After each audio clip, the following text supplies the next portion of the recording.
The richest family in American history hasn't disappeared. They've simply mastered the art of wealth without ostentation. You see, while tech billionaires showcase their fortunes through space ventures and social media empires, the Rockefeller heirs operate with a discretion that borders on invisibility to the average American. Indeed, their wealth flows through the global economy like an underground river, rarely seen on the surface, yet profoundly influencing the landscape it passes beneath.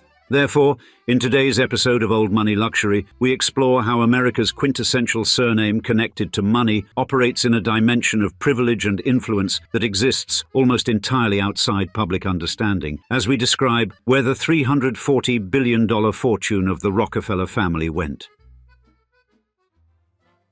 $340 billion, gone, vanished, dispersed like morning mist, leaving behind a mere $10 billion to be divided among more than 200 descendants of America's original oil baron. If you're doing the math, that's a staggering 97% of the Rockefeller fortune that has somehow slipped through the manicured fingers of America's most storied dynasty over the past century. The family mansion at Caicut still stands majestically overlooking the Hudson River, but the economic kingdom that once rivaled entire nations has fractured into individual fiefdoms, each controlled by heirs who, despite their millions, possess only shadows of their patriarch's financial dominance. David Rockefeller Jr., now in his 80s, commands respect as chairman of Rockefeller Capital Management, yet his portion of the family fortune wouldn't fund Jeff Bezos's space program for a single month. His sister Neva, the environmentalist economist, surely appreciates the irony that the family has divested from the very oil companies that great-grandfather John created, redirecting assets to fight climate change through her work with the Rockefeller Brothers Fund. Peggy Dulaney, with her Harvard doctorate and Synagogue Institute addressing global poverty, embodies the family's shift from ruthless capitalism to compassionate philanthropy.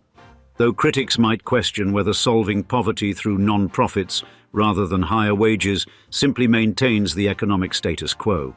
Eileen Rockefeller Groeld's Climate Fund and memoir about becoming herself beyond the family name reveal the peculiar burden of inheriting both extraordinary wealth and the weight of dynastic expectations. The late J. Rockefeller may have served as West Virginia's governor and senator for decades, but his political dynasty pales compared to his uncle Nelson, who ascended to the vice presidency after governing New York, and whose face nearly graced Mount Rushmore if certain admirers had their way. Ariana Rockefeller's jewelry line and fashion pursuits might seem trivial compared to building Standard Oil, but perhaps designing luxury accessories is the modern equivalent of monopolizing essential commodities. Both serve the elite while employing the masses. With each heir commanding roughly $50 million, assuming equal distribution, which family insiders know is fantasy, these descendants live in extraordinary comfort, while simultaneously experiencing the relative decline that comes with watching tech billionaires surpass in years what took their family generations to build. The family maintains its social prestige through the boardrooms of cultural institutions like the Museum of Modern Art, which great-grandmother Abby helped establish with a checkbook that would make today's art patrons blush. Meanwhile, the Rockefeller Brothers Fund distributes approximately $160 million annually to progressive causes that would likely horrify the conservative patriarch who created this wealth. They gather periodically at family retreats, over 100 descendants at last count, to maintain connections that grow increasingly tenuous with each marriage and birth, as the Rockefeller DNA becomes further diluted in America's genetic pool. Their $10 billion collective fortune, while impressive enough to rank them among America's wealthiest families, represents a precipitous fall from the days when one Rockefeller controlled 1/65 of the entire American economy. So where did the money go? All $330 billion of those missing dollars that separate the modern Rockefellers from their ancestors' near-mythical wealth. The answer lies in a century-long saga of government taxation, philanthropic ambition, financial strategy, and the simple mathematics of dividing even the greatest fortune among an ever-expanding family tree whose branches have stretched far beyond what John D. Rockefeller Sr. could have imagined when he built his empire drop by drop, dollar by dollar. The number staggers the imagination, $340 billion, a sum so vast that it exceeds the annual economic output of many nations. This figure represents not the current holdings of the Rockefeller family, but rather the peak valuation of John D. Rockefeller's Standard Oil empire, translated into modern terms, a calculation based on his wealth as a percentage of America's gross domestic product at its zenith. John Davison Rockefeller Sr., born in 1839, revolutionized the petroleum industry by creating Standard Oil, a company that at its height refined 90% of America's oil. Through aggressive tactics including vertical integration, economies of scale, secret railroad rebates, and predatory pricing, Rockefeller eliminated competitors and established a monopoly that dominated every aspect of the oil business, from transportation to refining to retail distribution. His business practices eventually drew scrutiny under the Sherman Antitrust Act, culminating in Standard Oil's breakup in 1911 into 34 separate entities, many of which evolved into today's energy giants, including ExxonMobil and Chevron. Despite this forced dismantling of his empire, Rockefeller's personal fortune continued to grow, reaching $1.4 billion by his death in 1937, equivalent to $24 billion in inflation-adjusted terms. When measured as a percentage of the national economy, Rockefeller's wealth represented 1.5% of America's GDP, a proportion that translates to approximately $340 billion in today's economy. Critics argue this methodology overstates historical wealth by failing to account for per capita GDP growth and increased economic complexity, noting that simple inflation adjustment yields a much lower figure of $24 billion. Regardless of the precise calculation, Rockefeller's fortune established him as perhaps the wealthiest individual in modern history, a man whose resources rivaled those of entire governments. The scope of his industrial achievement transformed not just the oil industry, but American capitalism itself, establishing patterns of corporate organization and competition that would define the 20th century economy. Even as his fortune grew, Rockefeller began channeling substantial portions toward philanthropic causes, funding transformative institutions like the University of Chicago with donations equivalent to $2 billion in today's currency. The Rockefeller Foundation, established in 1913, represented one of history's first major philanthropic organizations, an entity that would eventually disperse billions for education, scientific research, and global health initiatives. Despite these substantial early donations, the Rockefeller fortune remained largely intact as the family patriarchs developed sophisticated mechanisms to preserve and grow their wealth across generations. The ultimate fate of this unprecedented accumulation of capital would be determined through a complex interplay of family strategy, government taxation, philanthropic vision, and the inevitable mathematics of generational multiplication. As the 1930s drew to a close, with the economy struggling to emerge from the Great Depression and World War looming, John D. Rockefeller Jr. faced a monumental challenge: how to prevent his father's singular achievement from fragmenting into irrelevance through taxation, mismanagement, or the simple passage of time. In 1934, even as America struggled through the Great Depression, John D. Rockefeller Jr.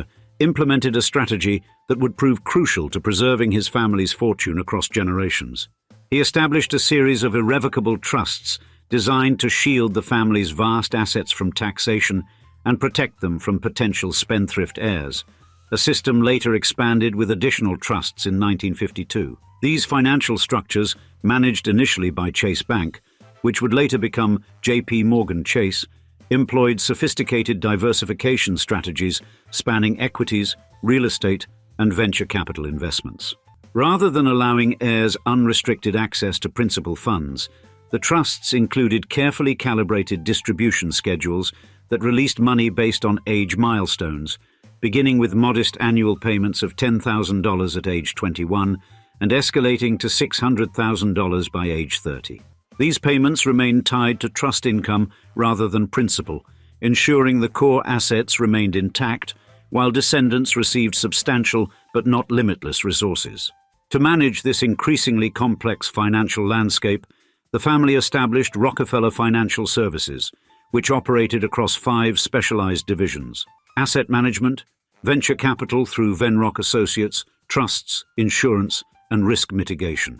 This professional approach to wealth management represented one of America's first comprehensive family offices, a model that would later be emulated by other wealthy dynasties seeking multi-generational wealth preservation. The family's real estate holdings, centered around the iconic Rockefeller Center in Manhattan, represented another significant asset class until a strategic decision in 1989 to sell their majority stake for $1.85 billion. This liquidation allowed the family to redirect proceeds into trust structures that minimized estate tax exposure while diversifying holdings away from concentrated real estate risk. The venture capital division, Venrock, made prescient early investments in technology companies including Apple, generating outsized returns that partially offset wealth dilution occurring through family growth and philanthropic giving.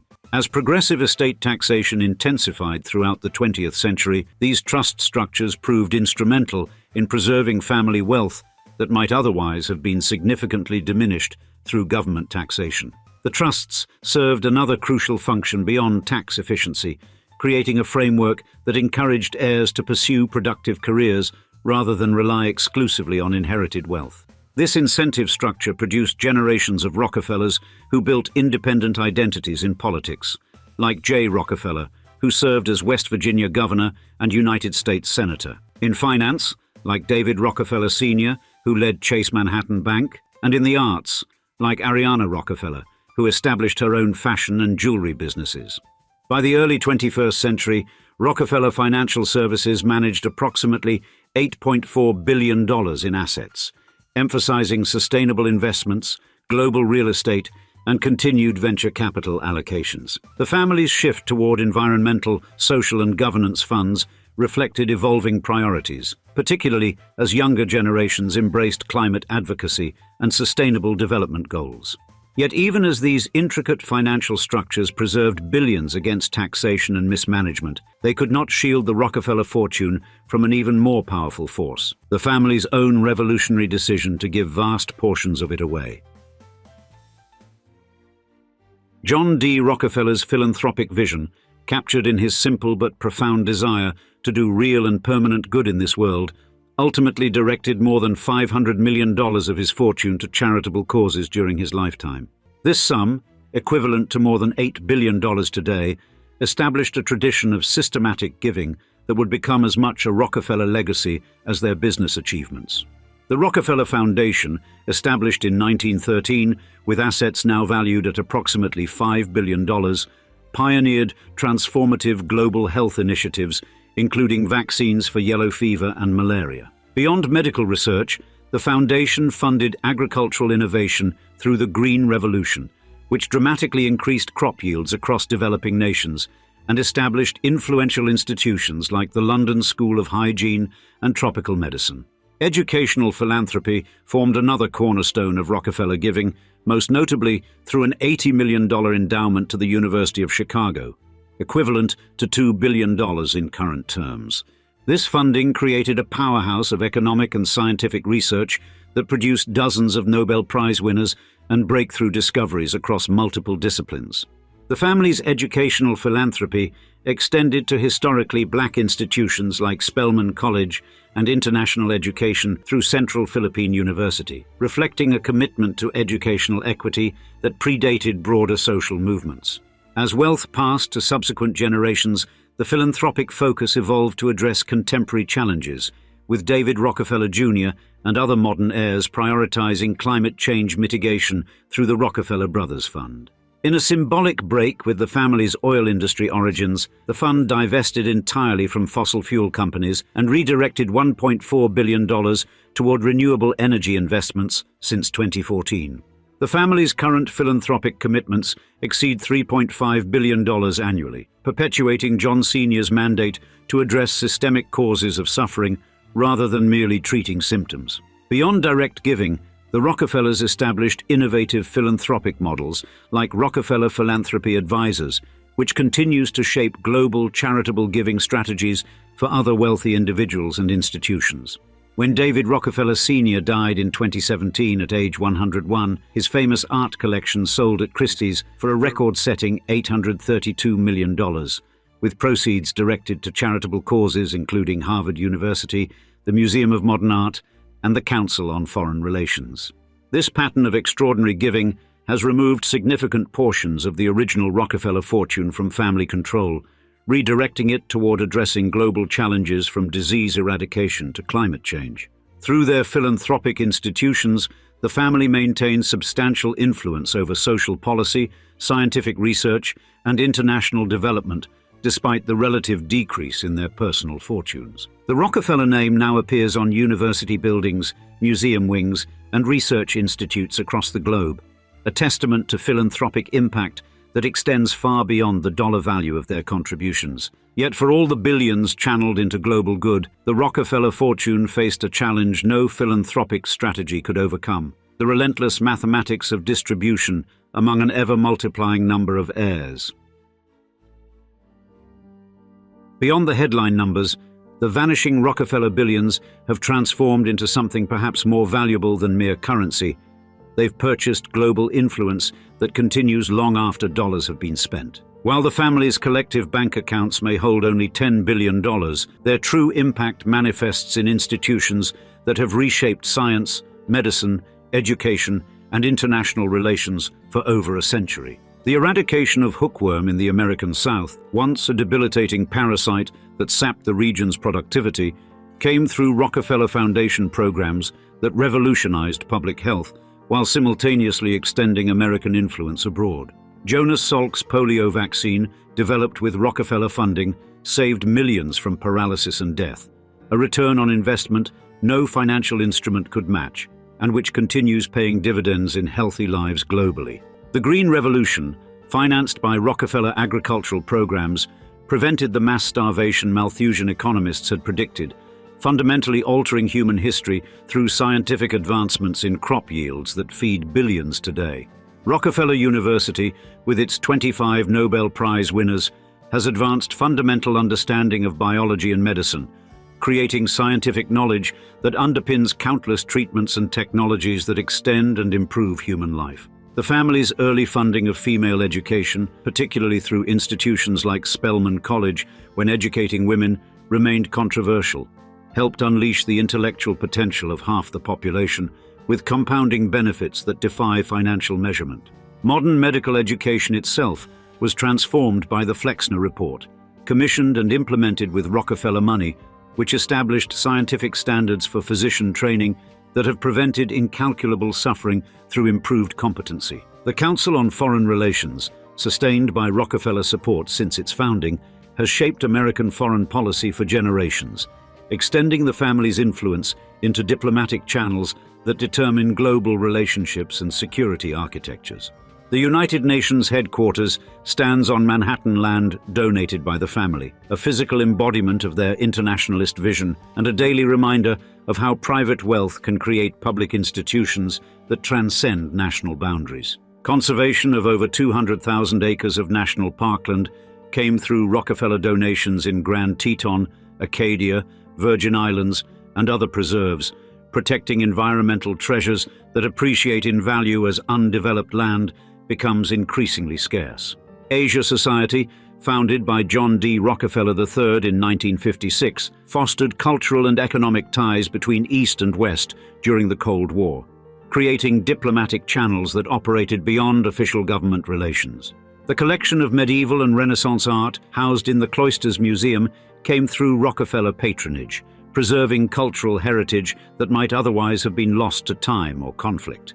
The Museum of Modern Art, substantially funded by Rockefeller women, beginning with Abby Aldrich Rockefeller, revolutionized public understanding of contemporary art and continues shaping aesthetic appreciation for millions of visitors annually. Lincoln Center, made possible through Rockefeller vision and financing, transformed cultural life in America's largest city while establishing a model for performing arts complexes nationwide. Perhaps most significantly, the Rockefeller fortune pioneered modern philanthropy itself, developing scientific approaches to giving that maximize impact and establishing professional standards that guide foundation work globally. This influence, educational, scientific, cultural, political, represents the true current value of the missing Rockefeller billions, a form of power more enduring than wealth itself, one that continues shaping society long after the original capital has been spent.